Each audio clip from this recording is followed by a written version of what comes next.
So with Gen 8 finally announced, it's obvious by now that the end of the Sun and Moon anime will end this year.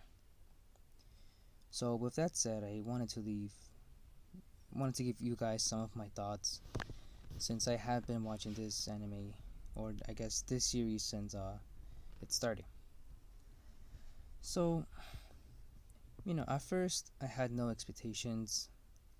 uh, I was actually one of the few who I guess was thrown off by the art style, but eventually, you know, I came around and I just ended up accepting it because I feel this art style is what fits the Alola region best.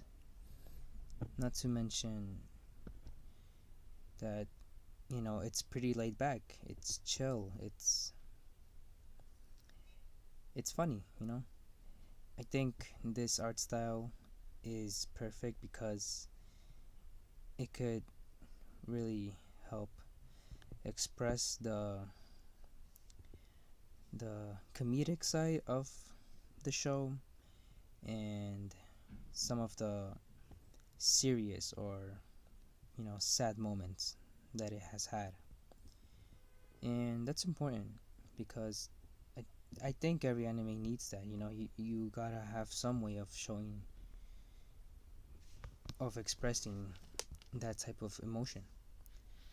And the best way of doing that is, art style and the animation, of course. Now, I've always thought, or I guess, sometime into the series, I thought, well, it's nice that we have this nice cast of characters. It is pretty early on that we meet quite a lot of them, but we spend 98% of the time with them, and that's good because we get to know them, and that's not how it was in the games. So pretty much what the anime is doing is making sure that you get to know who these characters are. Like, we already know Ash. He's not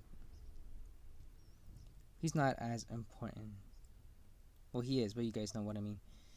So by introducing us to who we know as the trial captains in the games are just students starting out, kind of like Ash, I guess.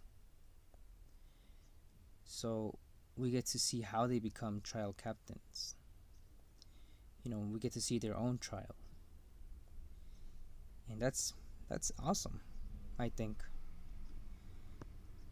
I get why the game didn't do that.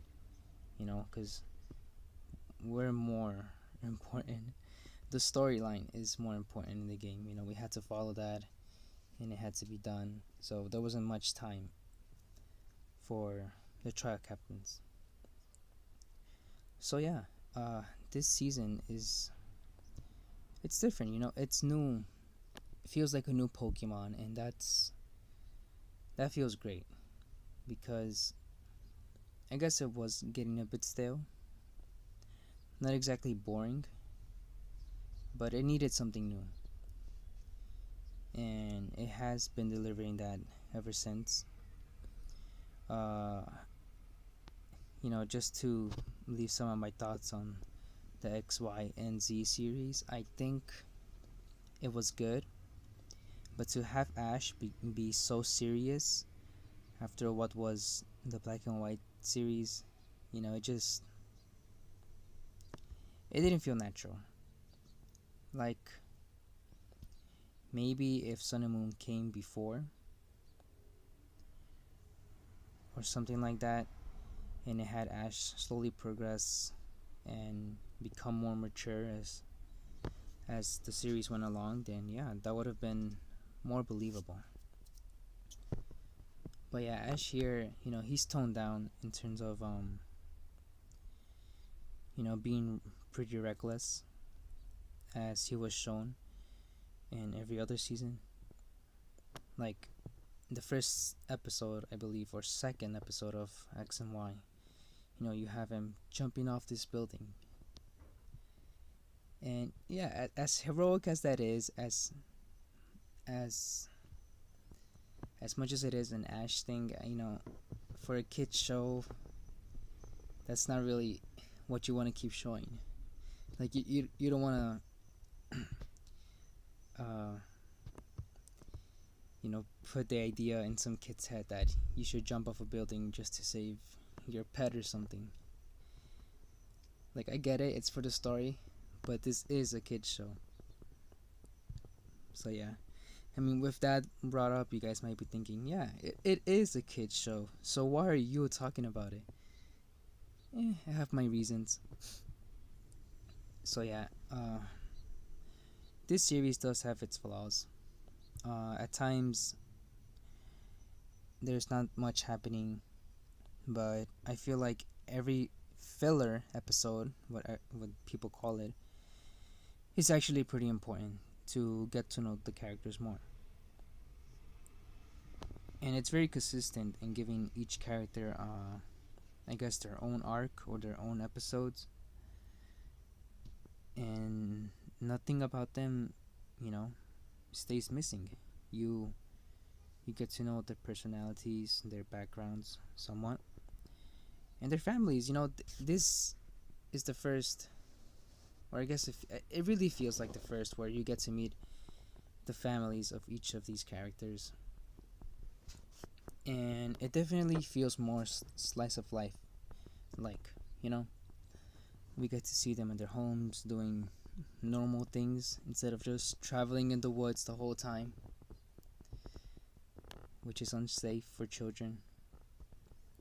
So yeah, Pokemon hasn't forgotten about what it means to be a trainer and what it means to have friends, because that's important. That's how trainers grow. Ash being very competitive, that's important for him, to meet people, to battle them, to help them. All of that is important. And we don't only see that with Ash, we see that with the other members, like Lily, Mallow, Kiawe, Sophocles, and that's great because it's believable that these characters are growing, and you could see it. I like how it's actually consistent. You know, that's what Pokemon needed. We have Ash's background on his whole adventure. He remembers his Pokemon. We had a little arc going back to Kanto. That was great. So yeah, I can't wait to finish this series. I'm honestly gonna miss it, and I could say that right now, even though we have, I guess, 6 months left. So yeah, looking forward to that Pokemon League. I'm not gonna say Ash wins, but I think there's enough evidence that he will. Like, the first episode, I think he was supposed to fight Professor Kukui, and it was postponed. So I definitely see Ash versus Professor Kukui, grand finals. So yeah, guys, those are my thoughts. Let me know what you think. Do you like the series? Do you not? So yeah, that's it for me. I'll see you guys then.